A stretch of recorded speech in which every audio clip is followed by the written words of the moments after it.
Halo Sobat P3K, perkenalkan saya Akmal Erlan sebagai tutor untuk pembahasan tryout P3K untuk kali ini.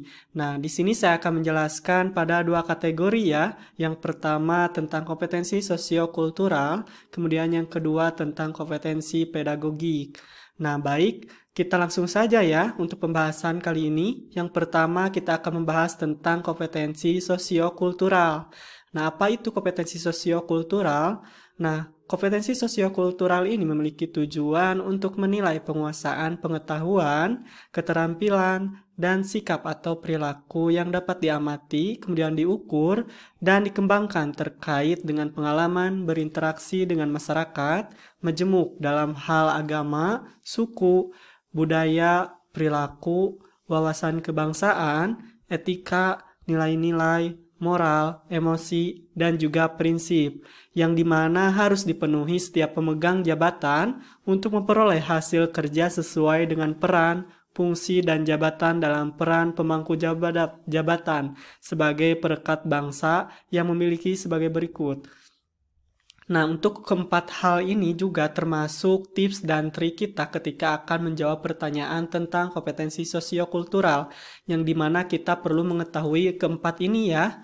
Nah, di sini dapat Anda lihat yang pertama, yaitu kita perlu memiliki kepekaan terhadap perbedaan budaya.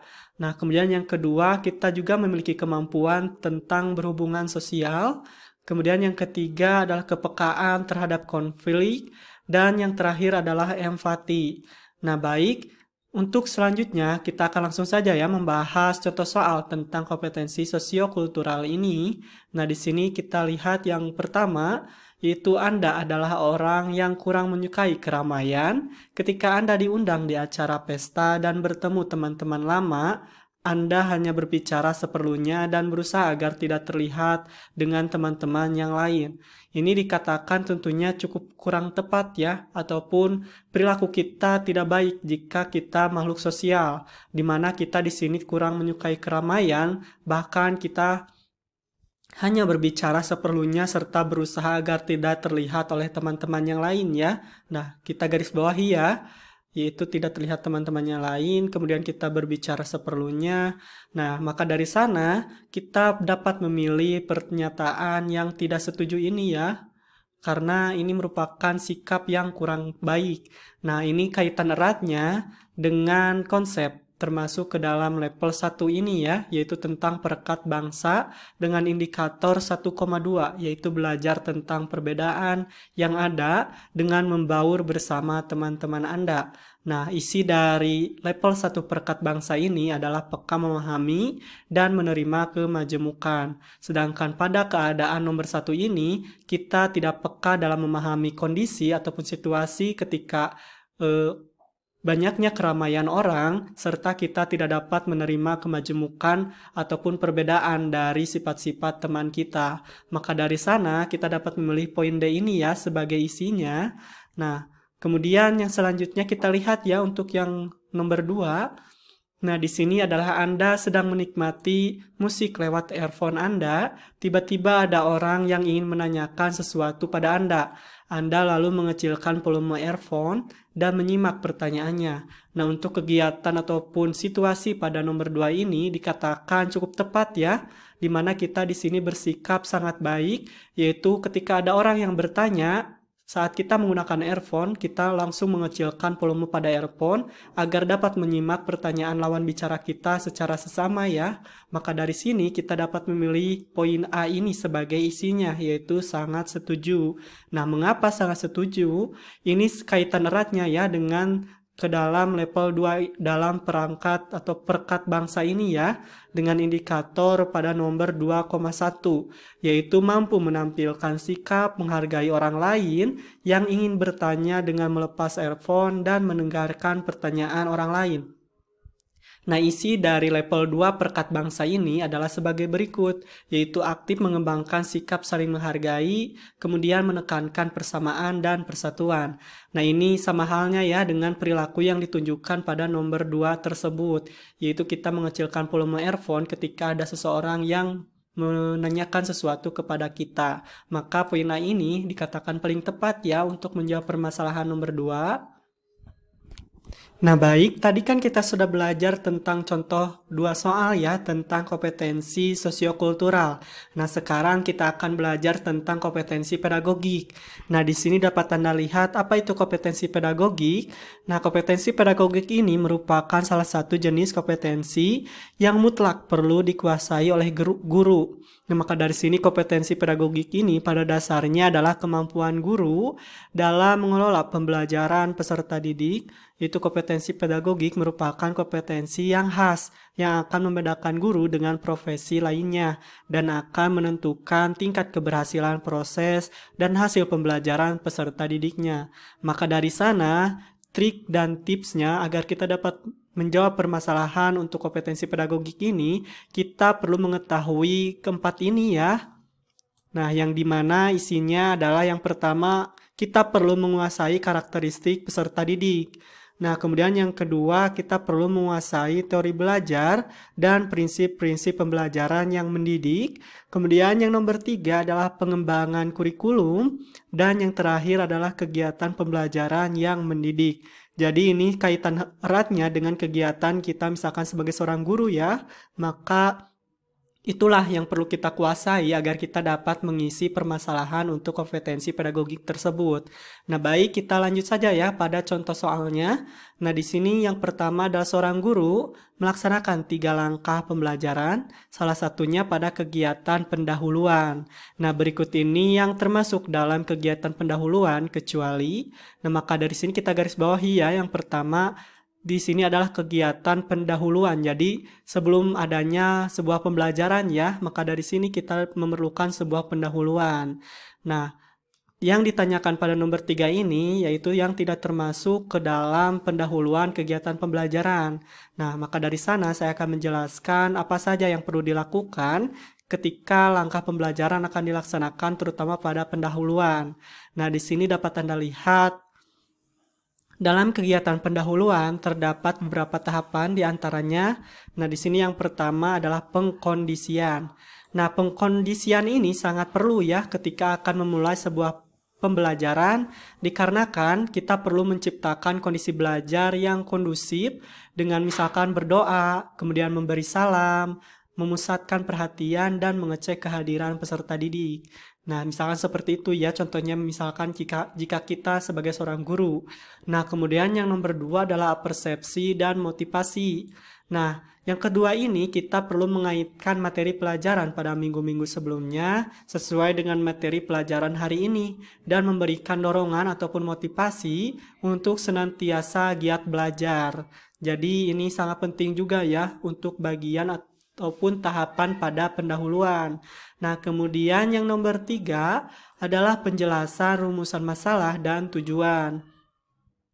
Nah, tentunya kita perlu merumuskan masalah terkait materi yang akan dipelajari dan menginformasikan tujuan pembelajaran agar siswa dapat belajar secara hikmat nantinya ya. Nah, kemudian yang nomor 4 adalah penjelasan materi, model, dan teknik penilaian. Nah, yang keempat ini menginformasikan cakupan materi kompetensi dasar. Misalkan kita menjelaskan tentang model pembelajaran yang akan dilakukan serta menjelaskan jenis dan teknis serta prosedur penilaian yang akan kita lakukan ketika pembelajaran tersebut berlangsung. Maka dari sini kita lihat ya yang tidak termasuk pada kegiatan pendahuluan. Nah, di sini adalah poin A ini ya, jadi tidak adanya pengenalan. Karena ini akan menghambat ataupun tidak efektif terhadap waktu. Dimana kan mungkin siswa sudah mengenal kita ya, yaitu kita misalkan sebagai seorang guru di salah satu lembaga tersebut. Maka kita tidak perlu lagi melakukan pengenalan. Maka poin A ini tidak termasuk ke dalam kegiatan pendahuluan. Nah, baik, yang selanjutnya ya kita lihat untuk contoh soalnya, yaitu berikut ini merupakan tujuan penilaian adalah kecuali. Nah, ini juga ya yang tidak termasuk ke dalam tujuan penilaian. Nah, tentunya jika kita ingin menjawab permasalahan nomor 4 ini, kita perlu mengetahui tentang tujuan penilaian, terutama menurut ahli ya. Nah, maka dari sini dapat Anda lihat sebagai berikut. Nah, tujuan tindakan penelitian dilakukan menurut Jainal Arifin yaitu pada tahun 2012. Nah, ini salah satu tokoh ataupun ahli yang mengemukakan tentang tujuan tindakan penelitian atau penilaian. Nah, maka dari sini terdiri dari 4. Nah, yang pertama yaitu mengetahui tingkat penguasaan kompetensi, terutama dalam sikap afektif ya, pengetahuan kognitif, dan keterampilan atau psikomotorik yang sudah dan belum dikuasai peserta didik untuk ditingkatkan dalam pembelajaran remedial. Jadi, nomor 1 ini termasuk ke dalam tujuan tindakan penilaian yang dilakukan menurut Zainal Arifin ya. Nah, kemudian yang nomor 2 adalah menetapkan ketuntasan. Nah, menetapkan ketuntasan ini sangatlah penting ya, agar penguasaan kompetensi belajar peserta didik dalam kurun waktu tertentu dapat kita ketahui serta mendiagnostik terhadap kesulitan belajar yang telah dikenai pada siswa tersebut.